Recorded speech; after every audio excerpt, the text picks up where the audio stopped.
how to fix Zoom freezing or lagging during meetings.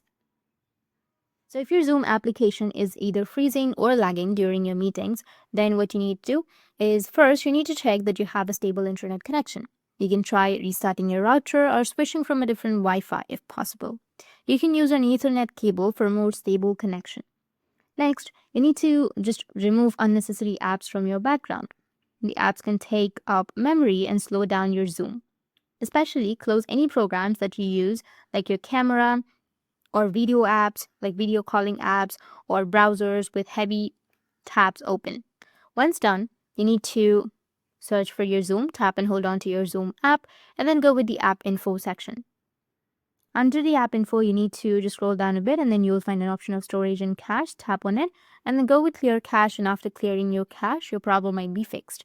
If that doesn't fix your problem, then the next thing you need to do is open up your Play Store, and from your Play Store, you need to go with search, and under search, you need to search for Zoom. After searching, if you have any updates under your Zoom, then you just need simply go and update it, and after updating, your problem might be fixed. Or just simply go and restart your device, and that's it. And if you have any questions, feel free to comment below. Thanks for watching.